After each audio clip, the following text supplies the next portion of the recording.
ನನ್ನ ಕನಕಪುರ ಗಿರಿಜಾ ಅಂತ. First time ಗುರುಗಳು ಮತ್ತು ಸುರೇಂದ್ರ ಸರ್ ಯಾವಾಗಲೂ ನಮ್ಮ ಇದರಲ್ಲಿ ಒಂದು ಕ್ಯಾಂಪ್ ನಡೀತೆ ಬನ್ನಿ ಅಂತ ಹೇಳಿದರು. ಅಯ್ಯೋ ಎಲ್ಲ ಕಡೆನೂ ನಾನು ತುಂಬ ಈ ಥರ ಕ್ಯಾಂಪ್ಗಳಿಗೆಲ್ಲ ಹೋಗ್ತಾಯಿದ್ದೆ. ಬಟ್ ಅದೇ ನಮ್ಮ ಆರೋಗ್ಯದ ಬಗ್ಗೆ ಈ ಥರ ಟೀಚ್ ಎಲ್ಲೂ ಕೊಟ್ಟಿಲ್ಲ. ಫಸ್ಟ್ ಆಫ್ ಆಲು ಆ ಕೊಟ್ಟಿಲ್ಲ ಅನ್ನೋದಕ್ಕೆ ಅವರೆಲ್ಲ ಅಮೌಂಟ್ಗೆ ಆಗಲಿ ಏನಾಗಲಿ ಒಂದು ದುಡ್ಡು ಮಾಡೋದು ಎಲ್ಲದಕ್ಕೂ ವ್ಯಕ್ತಿ ಇರ್ಬೋದು ಇದು ಮಾಡುತ್ತಾರೆ. ದುಡ್ಡು ಆಮೇಲೆ ನಾವು ಚೆನ್ನಾಗಿರಬೇಕು, ಆರೋಗ್ಯ ಚೆನ್ನಾಗಿರಬೇಕು ಅನ್ನೋದನ್ನ ಫಸ್ಟ್ ಆಫ್ ಆಲು ಗುರುಗಳಿಂದ ನಾವು ಕಲ್ತಿದ್ದಾಯಿತು. ಆಮೇಲೆ ಈ ಮಣ್ಣಿನ ಸ್ಥಾನ, ಈ ಬಾಳೆ ಎಲೆ ಎಲ್ಲ ನಮ್ಮಲ್ಲೇ ಸಿಗುತ್ತೆ.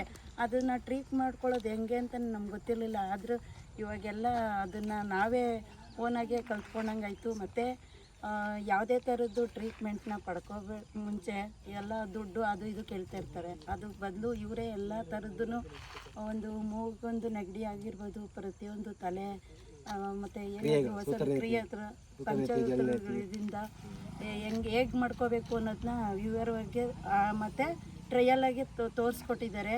ಮತ್ತು ಬ್ಯಾಚು ಯಾರೂ ಮಿಸ್ ಮಾಡ್ಕೋಬೇಡಿ.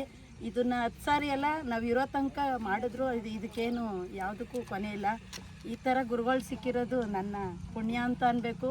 ಈ 20 ವರ್ಷ ಅವರು ಟ್ರಯಲಾಗಿ ಕಲ್ತಿರೋದನ್ನ 2 ದಿನದಲ್ಲಿ ಹೇಳ್ಬೇಕು ಅಂದರೆ ಯಾರು ಆ್ಯಕ್ಚುಲಾಗಿ ಯಾರು ಹೇಳೋಕ್ಕೂ ಆಗೋಲ್ಲ, ಈ ಥರ ಮಾಡ್ಸೋಕ್ಕೂ ಹೋಗಲ್ಲ. ಟೈಮೆಲ್ಲ ವೇಸ್ಟ್ ಮಾಡಿಕೊಂಡು ಏನೇನಕ್ಕೋ ನಾವು ಕಾಲ ಕಳಿತಿದ್ವಿ.